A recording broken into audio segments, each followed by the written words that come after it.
Hey, so did life work pretty well for you for a really long time and then it like stopped working in some way?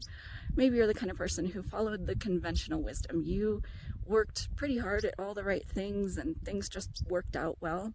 Or maybe you're somebody who needed to put quite a bit of work into managing some aspect of your emotional life or some way that your life was working, but you had tools and they were working and things were going pretty well until they just weren't anymore. So, if so, I have solved this particular mystery for a lot of people who have come to me and who have said, Sarah, what in the hell happened? Things just fell apart and I can't put them back together. So, this all comes back to the stored complex or childhood trauma called learned distress and the survival mechanism that your brain developed early in life to manage it and to help you fit well in your family. And if life worked pretty well for you for a long time, it probably means that you have either the idealist or the perfectionist pattern of a survival mechanism. And what this means is that your brain, your survival mechanism, kept buried your learned distress for a long time. And that's how you survived well in your family growing up, was to keep the negative stuff buried, under wraps, undercover, quiet. Does that sound familiar? Does that sound right? And so that can work pretty well for a long time for people. But the problem is that learned distress rises in intensity over time for all of us, everybody on the planet. And if you have perfectionist or idealist pattern, it's sort of like it puts a great big lid on your learned distress. And so as that intensity is rising, it's like rising up under that lid, building up pressure, sort of like a pressure cooker or an Instant Pot. And so, if you think about it, like if you walk into the kitchen and stuff is boiling over on a stove because the heat is turned up too high, you can see it. It's splattering out all over the place. But if it's an Instant Pot, say, you walk into the kitchen and we know inside it's a boiling hot mess, but from the outside, you can't tell. It looks pristine and quiet and calm.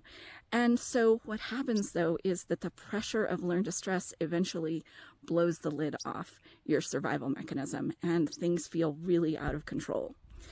And so that might be in one area of your life, like your health or a relationship or your work or some aspect of the way your daily life works. Or it might be kind of across the board and it feels like everything is out of control now and you just can't put it back in the box.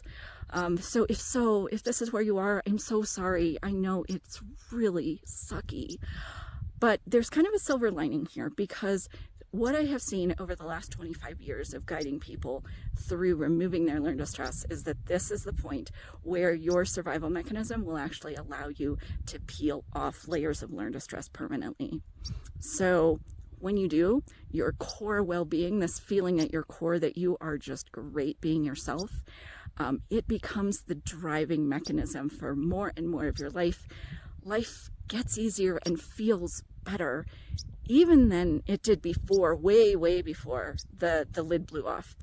And so here's what this can look like. I had a client who's an idealist, and the last sort of bit of blowing the top off for her was the end of her marriage, which she had worked so very hard to preserve and nurture for a very long time. And it just blew up on her. And when we dug into it, we saw that she had this common approach to all of her life. Everything in her life was try and work as hard as you can to make it the best possible way it can be.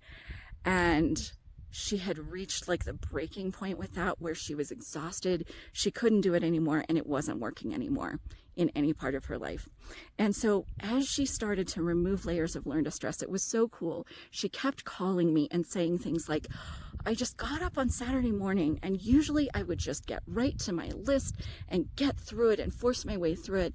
But I got up and I didn't want to do that. I wanted to lay in bed and read a book, and I did. I laid in bed and read a book, Sarah.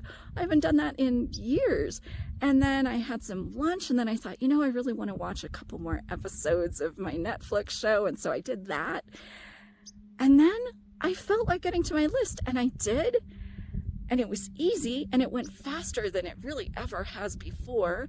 And then I was through it, and then I had all of Sunday to do what I wanted to do also. And this was a radically different weekend than I've ever really had in my adult life. And so the hallmark of removing learned distress was what she was telling me, that it just happened. We didn't plan this out. We didn't map it out for her. She didn't decide this weekend I'm going to take some time for myself.